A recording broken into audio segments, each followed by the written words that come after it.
एक नदी थी जो गांव से सट के गुजरती थी। गांव की सारी पंचायत नदी के किनारे बने टीन के चद्दर वाली चाय की दुकान पर होती थी। दिन भर किसने किसकी ज़मीन खरीद ली, किसके यहाँ विवाह के लिए प्रस्ताव आया, किसके बेटे की नौकरी लगी, आदि आदि बातें हुआ करती थी। कोई भी ऐसा समाचार नहीं था जो दुकान मालिक हरीराम को पता न हो। लोग आते, तखत पर बैठते और गपाष्टक चलती रहती। उस दिन हरीराम उबाल लेती चाय को आंच पर रखता हटाता अपने ख्यालों में गुम था। सुना है बब्बन की बहू ने आत्महत्या करने की कोशिश की, किसी ने कहा। हरीराम का दिवा स्वप्न झटके से टूट गया। वह संताप के उस क्षण में बदहवास बातचीत कर रहे लोगों के बीच आकर खड़ा हो गया। गांव वाले हरीराम और बब्बन की बहू यानी प्रिया सिंह के प्रेम संबंधों से परिचित थे। लोग उसकी तरफ देखने लगे। उसने झेंप से नजरें नीची कर ली, दीवार की टेक लगाकर खड़ा हो गया। वह आज से 10 साल पहले जब वह प्रिया से पहली बार मिला था, उन दिनों की यादों में गुम हो गया। बीए प्रथम वर्ष में नाम लिखाने दोनों पहुंचे थे। प्रिया ने हरीराम को देखा था। वह प्रिया के दुपट्टे पर पैर रखकर खड़ा था। उसका ध्यान मैदान में वॉलीबॉल खेल रहे लड़कों पर था। प्रिया ने कहा, ओ मिस्टर। हरीराम मुड़ा।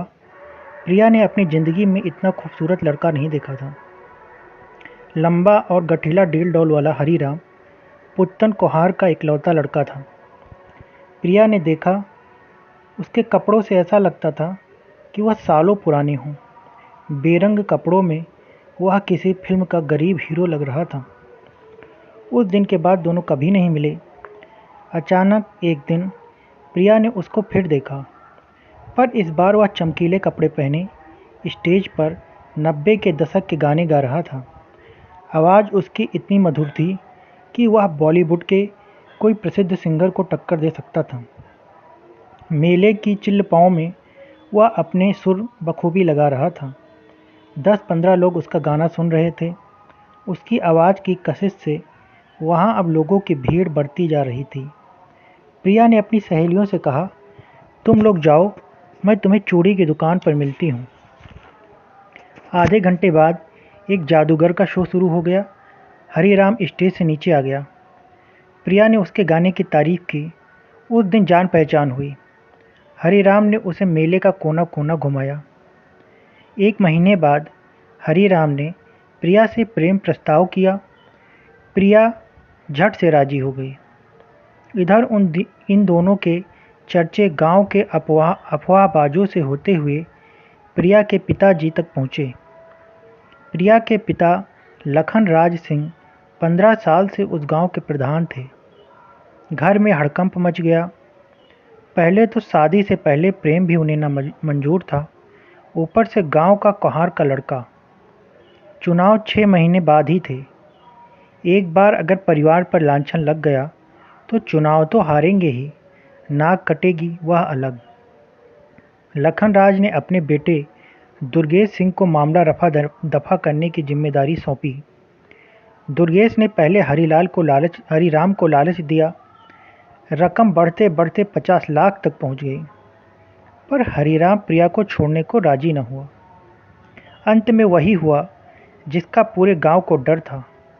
हरीराम को मार मार के अधमरा कर नदी के किनारे फेंक दिया गया। प्रिया को इधर घर कैद हो गई। दोनों 2 महीने तक ना मिल सके।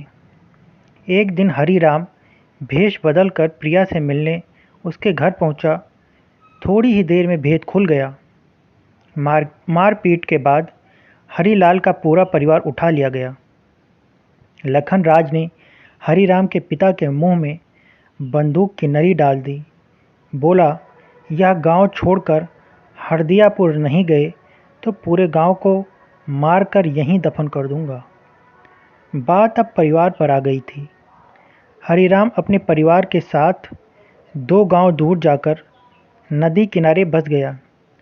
पहले पहल तो नशा करने लगा। 5 साल बाद होश में आया तो पता चला प्रिया की शादी बब्बन सिंह के बेटे से हो गई है। साल दर साल बीतते गए। इधर हरीलाल चाय की दुकान खोल जिंदगी के दिन काटने लगा। उसने हालांकि परिवार के भरपूर दबाव के बाद भी शादी नहीं की। अब उसकी उम्र 35 साल की थी। शादी की उम्र तो निकल गई थी। उसने अपना युवा अवस्था नशे की हाल में प्रिया के ख्यालों में गुम होकर निकाल दिया था। आज यह खबर सुनकर उसे धक्का लगा। किसी ने कहा, सल्फास खाई थी बिटिया ने, पर बच गई है। हरिराम का प्रेम करने वाला दिल जवानी में ही छूट गया था। अब उसके पास प्रेम करने लायक दिल न था।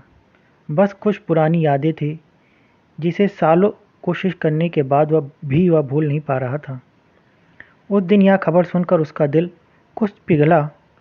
पुराना प्रेम जागने लगा, लेकिन हरीराम को प्रेम से नफरत हो गई थी। उसने फिर शराब के सहारे अपने दिल को सुन्न करना शुरू कर दिया। वैसे भी अब मन टूटन हो गई थी। पुराने प्रेम दिल में दफन रहे तो ज़्यादा अच्छा होता है।